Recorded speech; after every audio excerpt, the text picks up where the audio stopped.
Good morning प्यारे बच्चों। चलिए हम लोग शुरू करते हैं कोऑर्डिनेशन कंपाउंड, और इसमें आज हम लोग पढ़ेंगे effective atomic number. Important concept है और ये भी आपको एक नंबर में पूछ लेता है कि डिफाइन इफेक्टिव एटॉमिक नंबर, या व्हाट इज़ या what do you mean by EAN, effective atomic number. Okay, तो इसको हम लोग कवर करते हैं आज के वीडियो लेक्चर में, और सारे बच्चे इसको वॉच करेंगे और इसको समझने की कोशिश करेंगे, राइट। ताकि जब आप ऑफलाइन क्लासेस में आएंगे तो आपको ये सारे पॉइंट्स ऑलरेडी आपने पढ़ रखा है और ऑफलाइन क्लासेस में आपको अच्छे से समझ में आ जाएगा। ओके बच्चे, तो चलिए हम लोग शुरू करते हैं इफेक्टिव एटॉमिक नंबर। तो इफेक्टिव एटॉमिक नंबर होता क्या है बच्चे? इफेक्टिव एटॉमिक नंबर ये EN से EAN से डिनोट करते हैं, राइट। ये हम लोग पढ़ते क्यों हैं? ये हम लोग पढ़ते हैं टू प्रेडिक्ट। इसको हम लोग क्यों पढ़ते हैं पहले सुनो। इफेक्टिव एटॉमिक नंबर सीधा लिखते हैं यहाँ पर, effective atomic number is used to find out और टू चेक द, क्या कह सकते हैं, और टू प्रेडिक्ट द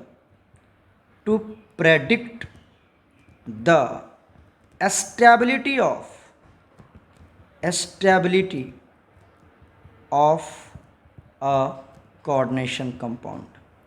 एक कोऑर्डिनेशन कंपाउंड की हमें क्या निकालना है? स्टेबिलिटी फाइंड आउट करना है कि कोई भी कोऑर्डिनेशन कंपाउंड कितना हद तक स्टेबल है। Getting my points? अब कोई भी कंपाउंड है, मॉलिक्यूल्स है, तो आप जानते हो कि वो स्टेबल है या अनस्टेबल है। तो ज़्यादातर मॉलिक्यूल तो स्टेबल ही होता है, बट कोऑर्डिनेशन कंपाउंड में वो जो आप बना रहे हो coordination compound, that is stable और नॉट, इसको फाइंड आउट करने के लिए हम लोग क्या पढ़ते हैं? EN पढ़ते हैं। तो it is use to predict the stability of coordination compound. Clear हो गई मेरी बात? क्यों पढ़ते इसको हम लोग पढ़ते हैं EN use to find out या to predict the stability of a coordination compound. कोई भी coordination compound to how much extent, कितनी हद तक एक कोऑर्डिनेशन कंपाउंड स्टेबल है, इसको पता करने के लिए हम लोग इफेक्टिव एटॉमिक नंबर पढ़ते हैं। क्लियर होगी पहली बात। दूसरी बात है इट इज ऑल्सो कॉल्ड,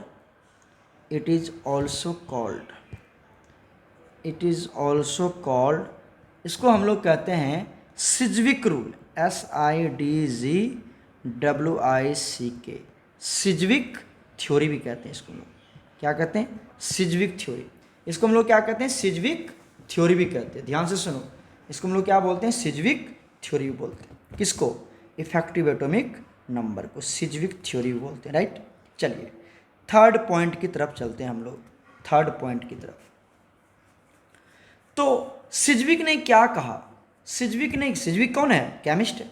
सिज्विक कौन है? हमारा केमिस्ट है। तो उसने जो थ्योरी दिया इफेक्टिव एटॉमिक नंबर के रिगार्डिंग, उसी को हम लोग क्या कहते हैं? सिज्विक थ्योरी बोलते हैं। तो सिज्विक ने क्या कहा, हम लोग उसके बारे में स्टडी कर लेते हैं। तो Sidgwick stated that, SIDGWICK, Sidgwick stated that, उसने क्या कहा? अ मेटल एटम, कौन सा मेटल एटम?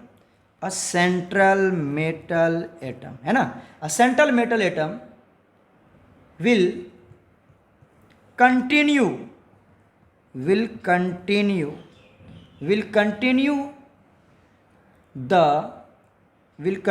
the क्या लिखूं इसको? will continue accepting कर दो, will continue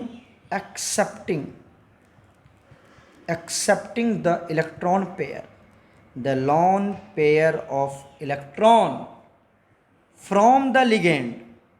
from the ligands till the total number of electron, till the total number of electron in a central metal atom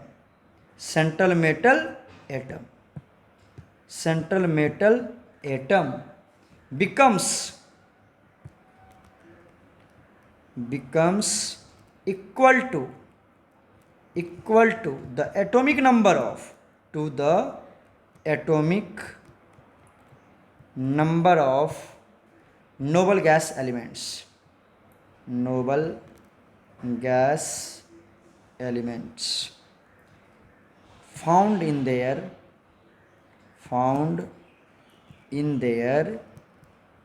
same period, okay. क्या कहता है, ध्यान से सुनिए। सिज्विक क्या कहता है कि जो सेंट्रल मेटल एटम है will continue accepting the lone pair electron, वो हमेशा इलेक्ट्रॉन को एक्सेप्ट करता रहेगा, राइट? समझ रहे हो इंग्लिश? अब हमारी इंग्लिश थोड़ा कमजोर है बट तुम समझ सकते हो ना। जो सेंट्रल मेटल एटम है that will continue accepting the lone pair electron, वो लॉन पेयर इलेक्ट्रॉन को हमेशा एक्सेप्ट करता रहेगा। अब आपको पता है लिगेंड लॉन पेयर को डोनेट करता है और लेता कौन है? Central metal atom. तो central metal atom lone pair को एक्सेप्ट करता है और लॉन पेयर डोनेट कौन करता है? लिगेंड। तो लिगेंड डोनेट करेगा सेंट्रल मेटल एटम को लॉन पेयर इलेक्ट्रॉन, और सेंट्रल मेटल एटम तब तक उस लॉन पेयर इलेक्ट्रॉन को एक्सेप्ट करता रहेगा। सुना मेरी बात ध्यान से। Central metal atom continue accepting the lone pair electron from the ligand till, मतलब जब तक the total number of electron in a CMA becomes equal to the atomic number of, तब तक उस लॉन पेयर को वो एक्सेप्ट करेगा जब तक कि उस एटम के अंदर टोटल इलेक्ट्रॉन किसके बराबर आ जाए? नोबल गैस एलिमेंट्स के बराबर आ जाए, नोबल गैस एलिमेंट्स के बराबर आ जाए जो found in their same period, found in their same period. मतलब मान लो हमारा जो सेंट्रल मेटल एटम होगा वो क्या होगा? 3D सीरीज के एलिमेंट्स होंगे। 3D में कौन कौन से एलिमेंट्स आता है बताओ? 3D सीरीज में कौन कौन से एलिमेंट्स आएगा, याद है आपको? इसको 3D सीरीज बोलते हैं, और क्या बोल सकते हैं इसको? हम लोग बोलते हैं फोर्थ पीरियड एलिमेंट्स भी बोलते हैं, फोर्थ पीरियड एलिमेंट्स बोलते हैं। 3D सीरीज या फोर्थ पीरियड एलिमेंट्स भी बोलते हैं। कौन कौन से एलिमेंट्स आता है, याद है आपको? चलो ध्यान से देखते हैं। जैसे आपका क्या आता है यहाँ पर? स्कैंडियम, ये 3D सीरीज है, याद रखना। हम लोग डी एंड एफ में भी पढ़ेंगे ये सब बात, तो अभी से देखते जाना। स्कैंडियम, टाइटेनियम, उसके बाद vanadium, chromium, manganese, iron, cobalt, निकल, कॉपर, जिंक, है ना? तो ये सारे एलिमेंट्स हैं। ये सारे एलिमेंट्स तब तक इलेक्ट्रॉन को एक्सेप्ट करता रहेगा। इसके जो लास्ट, ये सेम 3D सीरीज है, तो 3D में जो फोर्थ पीरियड है, तो फोर्थ पीरियड में इनर्ट गैस कौन आता है? याद करो, फोर्थ पीरियड में इनर्ट गैस कौन आता है हमारा? क्रिप्टन। कौन आता है? क्रिप्टन आता है, Kr, याद है तुमको? क्रिप्टन आता है। कौन आता है हमारे पास? क्रिप्टन, Kr आता है, Kr, क्रिप्टन बोलते हैं इसको। ध्यान से देखो, यहाँ पे कौन आता है? क्रिप्टन आता है, Kr, क्रिप्टन है। इसका एटॉमिक नंबर कितना होता है? 36। कितना होता है एटॉमिक नंबर? 36। अब मान लो अगर हम आयरन की बात करें, सपोज दैट आयरन की बात करते हैं, तो आयरन का एटॉमिक नंबर 26। अरे इधर देखो, इधर आयरन का एटॉमिक नंबर 26। तो ये तब तक इलेक्ट्रॉन को एक्सेप्ट करेगा जब तक इसके लास्ट में कितना इलेक्ट्रॉन आ जाए, मतलब इसके पास टोटल इलेक्ट्रॉन कितना आ जाए? 36 आ जाए। हर एलिमेंट, हर एटम कितना पूरा करने की कोशिश करेगा? 36 पूरा करने की कोशिश करेगा, ताकि वो नोबल गैस इलेक्ट्रॉनिक कॉन्फ़िगरेशन को अचीव कर सके और स्टेबल हो जाएगा। नोबल गैस के बराबर किसी के पास अगर इलेक्ट्रॉन आ जाए तो वो एलिमेंट क्या हो जाता है? स्टेबल हो जाता है। सपोज दैट मान लो हम 1 करोड़ में स्टेबल हो जाए, हमारे पास 2 लाख रुपए है, तो अगर हमारे पास और भी पैसे आ जाए, हमें 1 करोड़ पूरा करने, 80 लाख और आ जाए हमारे पास, तो हम क्या हो जाएंगे? स्टेबल हो जाएंगे। तो हमें 2 लाख को किस में लेके जाना है? 80 लाख और करने हैं वहाँ पर, 1 करोड़ में पूरा करना है। तो उसी तरह से जो इसके पास 26, ये 26 क्या होता है? Electron.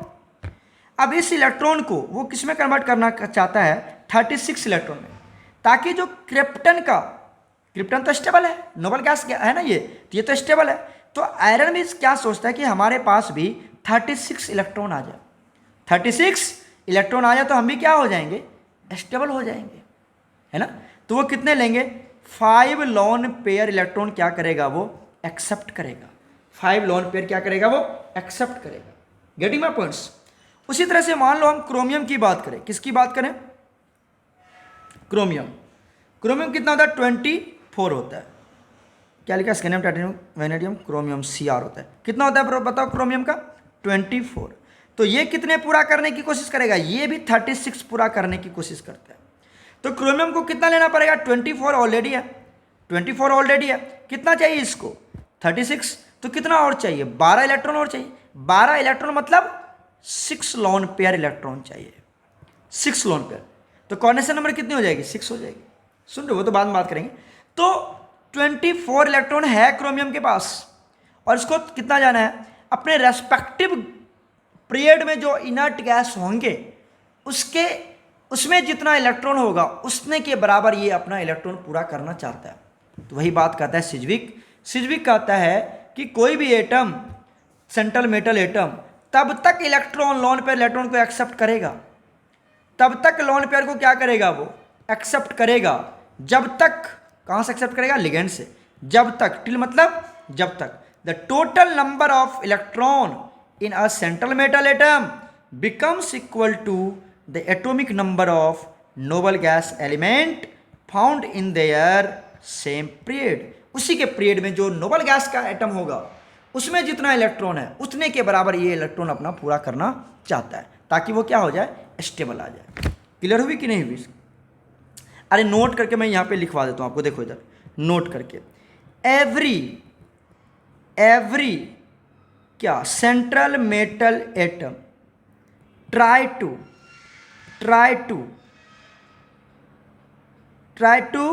Occupy the noble gas electronic configuration, noble gas electronic configuration, ठीक है, bye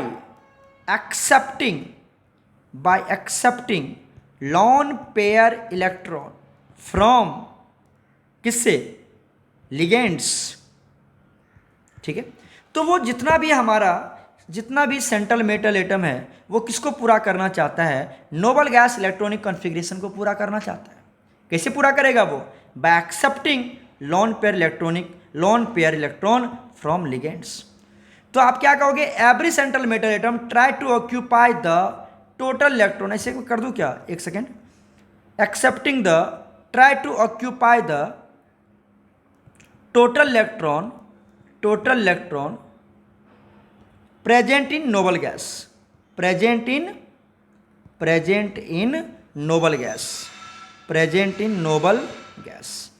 bye accepting lone pair electron from ligands. तो जितना भी सेंट्रल मेटल एटम है वो ट्राई करता है ऑक्यूपाई करने के लिए टोटल इलेक्ट्रॉन, कितना, जिसमें प्रेजेंट हो नोबल गैस के बराबर, bye accepting the loan pair electron from ligands in their group, in their period बोल दो, ग्रुप नहीं पीरियड, ओके।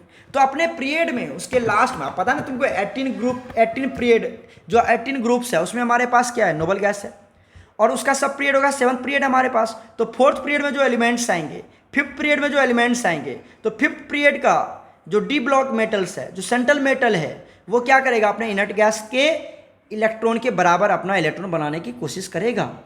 क्लियर है ना, सिंपल सी बात है, समझ में आ गया होगा आपको। चलिए हम लोग आगे बढ़ते हैं। तो आप ये समझ लेना, ये समझ में आ रहा है कि नहीं आ रहा है बताओ, या फिर से इसको लिखूँ मैं, every central metal atom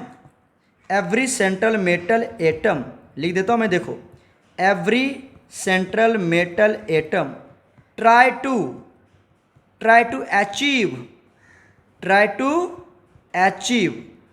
total electron, try to achieve the electron which will be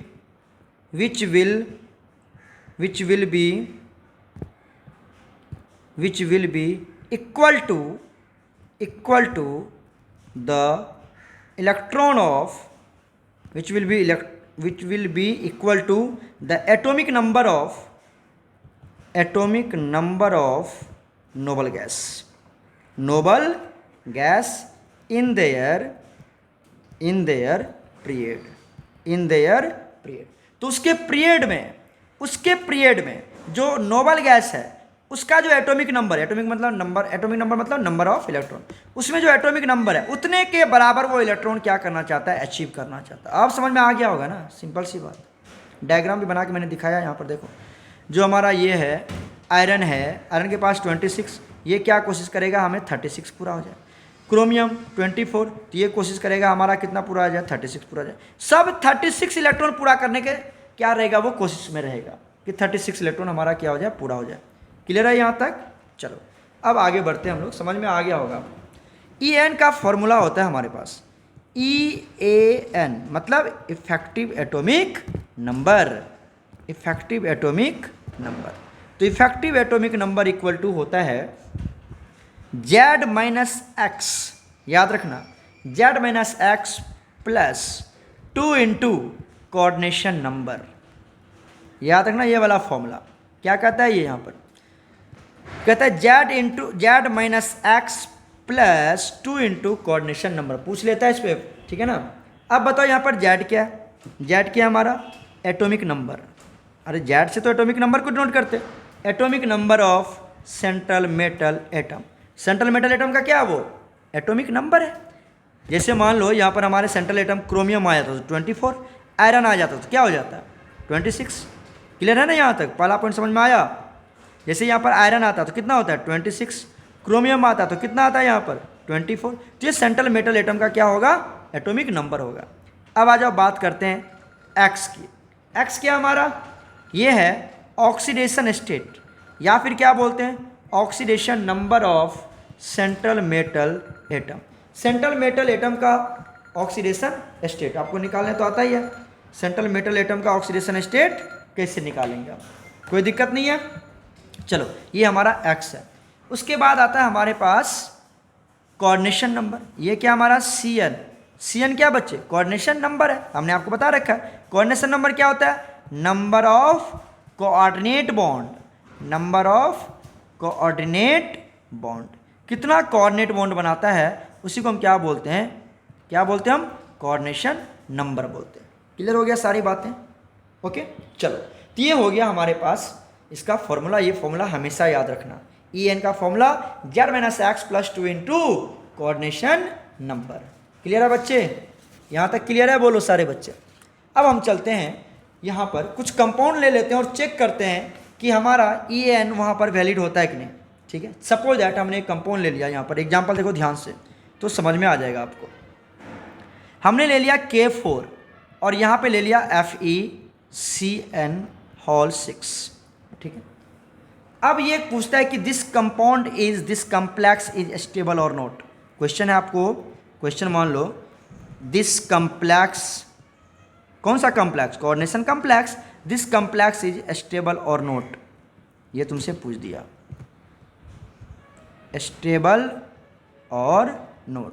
ये जो कम्प्लेक्स है ये स्टेबल है या नहीं, ये आपसे पूछ ले। तो चलो चेक करते हैं, क्या लगाएंगे, EN लगाएंगे, है ना, EN लगाएंगे। क्या लगाएंगे बच्चे, EAN लगाएंगे। तो हम चेक करते हैं इसका आंसर क्या होगा, बताओ। EN का फॉर्मूला क्या होता है, EAN क्या फॉर्मूला क्या होता है, जल्दी बताओ। Z minus X plus 2 into coordination number, right. चलो देखो आयरन है, ये तो Z आयरन का एटॉमिक नंबर है, कितना होगा यहाँ पर बताओ 26 माइनस ऑक्सीडेशन स्टेट निकालने के लिए हमने आपको बता रखा है आयरन का ऑक्सीडेशन स्टेट कितना होता है। अरे बताओ आयरन का ऑक्सीडेशन स्टेट यहाँ पर कितना होगा, +2।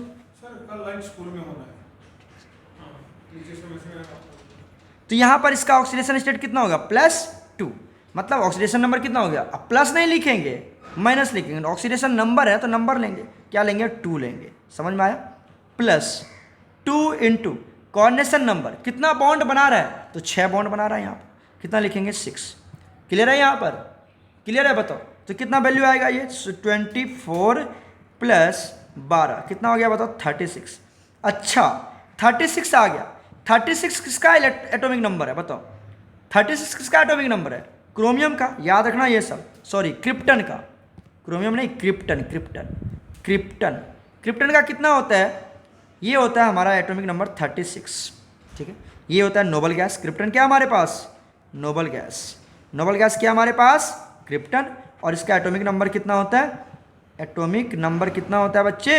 36। तो मैंने ये आपको बता रखा है कि जो कोई भी सेंट्रल मेटल एटम है वो किसका एटॉमिक नंबर अचीव करना चाहता है? अपने पीरियड के नोबल गैस के बराबर एटॉमिक नंबर अचीव करना चाहता है। तो देखो अचीव कर लिया।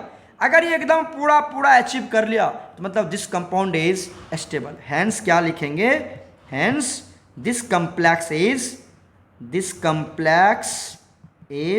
स्टेबल। ये कॉम्प्लेक्स क्या हमारा?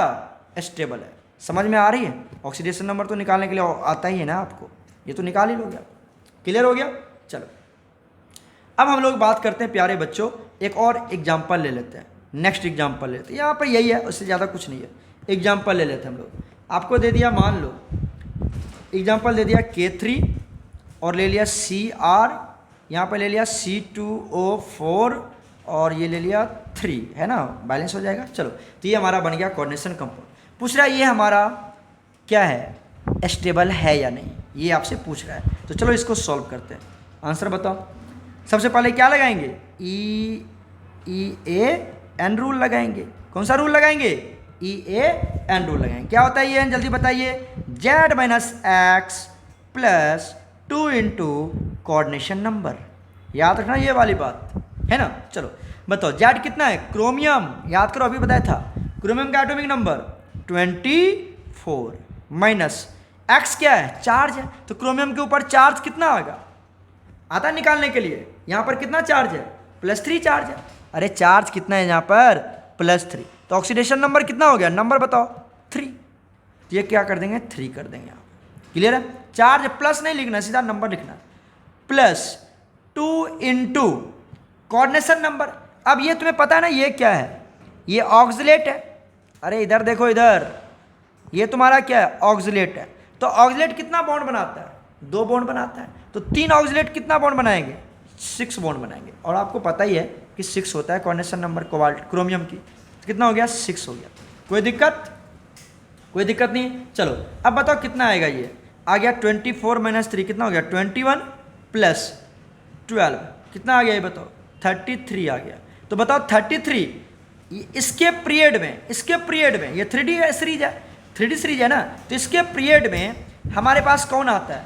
क्रिप्टन आता है। कौन आता है? Krypton.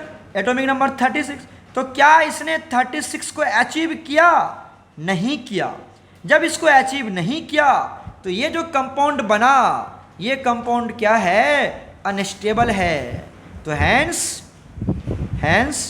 This complex is unstable. बोलो समझ में आ रहा है? आ रहा है समझ में? चलो एक और देखते हैं हम लोग, एक और देख लेते हैं। और उसका एटॉमिक नंबर भी आप याद रखना, क्योंकि वहाँ से आ जाता है, पूछ लेता है क्वेश्चन। नेक्स्ट देख लेते हैं कि ये कंपाउंड हमारा स्टेबल है या नहीं। नेक्स्ट देख लेते हैं बच्चे हम लोग किसको? प्लेटिनम को। किसको देख लेते हैं? प्लेटिनम। प्लेटिनम की बात करते हैं। प्लेटिनम यहाँ पे लगा लो Cl, ये तो आएगा इसके अंदर Cl4 और इसके ऊपर लगा दो +2 है ना, ये आ जाएगा -2 आ जाएगा। कितना आ जाएगा? -2। क्लियर है? या अगर ये इतना आ गया तो चार्ज कितना, आप ऐसे भी कर सकते हो। इसके ऊपर चार्ज कितना आएगा? K2 लगा देंगे इधर, है ना। आप ये कर दो चाहे उधर ये कर दो। क्लियर है? तो K2 लगा दो। सुन रहे हो कि नहीं सुन रहे हो जी? ये K2 लगा दो, ये एग्जाम्पल हमारा। तो K2 लगा दो, तब पर भी चार्ज बैलेंस हो गया। प्लेटिनम पे कितना चार्ज चाहिए? +2 चार्ज चाहिए। तो आप देख लो +2 चार्ज आ जाएगा इसके ऊपर। क्लियर है? कोई दिक्कत नहीं है। तो आप ये लगा लो। अब मुझे बताओ, अब हमें क्या करना? पूछ रहा है ये कंपाउंड स्टेबल है या नहीं। तो तुम्हें ये भी मिलेगा या क्या मिलेगा? देख लो, मैं पूरा लिख ही देता हूँ। ये हो गया प्लेटिनम और ये आ गया Cl4 और इसके आप आ गया -2। क्लियर है? बताओ ये कंपाउंड स्टेबल है या नहीं है? स्टेबल है या नहीं? तो चेक कर लेते हैं ना स्टेबल है या नहीं। क्या लगाएंगे यहाँ पर? EAN रूल लगाएंगे। EAN क्या कहता है बताओ?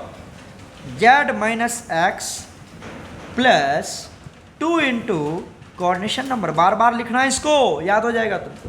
तो बताओ यहाँ पर प्लेटिनम का जो ये होता है एटॉमिक नंबर, प्लेटिनम का एटॉमिक नंबर होता है 78, याद रखना, इसलिए मैं बता रहा हूँ प्लेटिनम का केस, क्योंकि ये याद नहीं होता है प्लेटिनम कितना है। क्रोमियम कोबाल्ट वाला तो याद कर लेते बच्चे, 3D वाला, iron, chromium, cobalt, nickel, copper सब याद कर लेते हैं, लेकिन प्लेटिनम का एटॉमिक नंबर याद नहीं रहता है, तो इसलिए मैं ये क्वेश्चन करवा रहा हूँ आपको, ठीक है।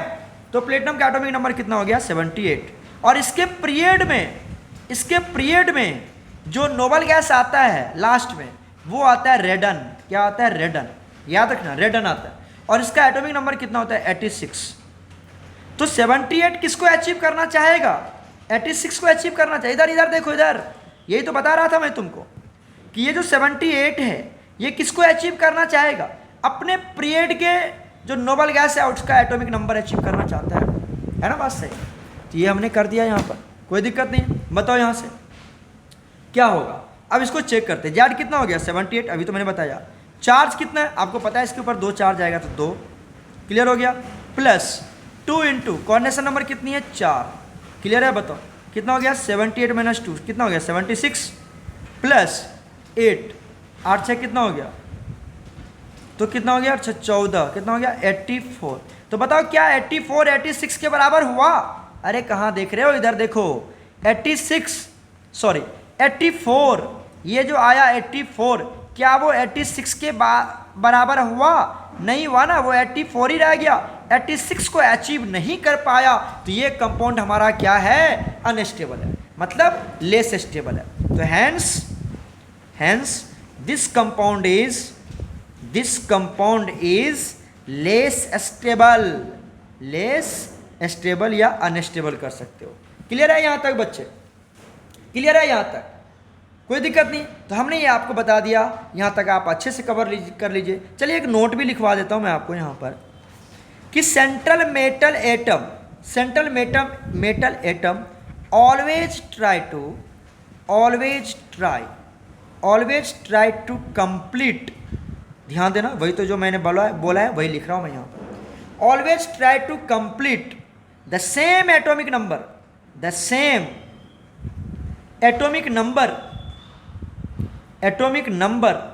Of noble gas of the same period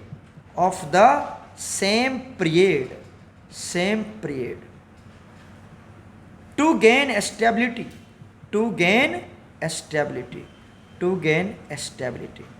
तो वही तो जो मैंने बोला उसी को लिख रहे हैं। क्या वो जो भी सेंट्रल मेटल एटम है वो ऑलवेज ट्राई करता है कंप्लीट करने के लिए। क्या कंप्लीट करने के लिए? सेम एटॉमिक नंबर, किसका? नोबल गैस के बराबर। कौन सा नोबल गैस? जो सेम उसी के पीरियड में है। किस लिए? टू गेन स्टेबिलिटी को गेन करने के लिए कोई भी सेंट्रल एटम ऑलवेज ट्राई करता है कि हमारा एटॉमिक नंबर उस नोबल गैस के एटॉमिक नंबर के बराबर आ जाए। और वो कैसे होगा? Bye accepting lone pair electron from the ligands. समझ में आ रही मेरी बात? But this rule is not 100% correct. लेकिन ये रूल 100% करेक्ट नहीं है, क्योंकि आप देख रहे हो कि कोई अचीव कर रहा है और कोई अचीव नहीं कर पा रहा है। जो अचीव कर ले रहा है वो मोर स्टेबल है, जो अचीव नहीं कर पा रहा है, जो उसके आसपास चला गया तो लेस स्टेबल, जो बहुत दूर रह गया उसके एटॉमिक नंबर से, नोबल गैस एटॉमिक नंबर से, तो वो बहुत मतलब अनस्टेबल हो गया। तो ये हम अनस्टेबल, लेस स्टेबल और हाईली स्टेबल की बात हमने यहाँ पर कर ली। किसके थ्रू? इफेक्टिव एटॉमिक नंबर के थ्रू। तो उम्मीद है बच्चे आपको ये समझ में आएगा। इसको एक बार जरूर अपने से पूरा लेक्चर यहाँ पे देखना और नोट्स बनाने की कोशिश करना, और फिर हम लोग ऑफलाइन क्लासेस में इसको कवर करेंगे। ठीक है बच्चे, आप लोग पढ़ाई करते रहें। God bless you all.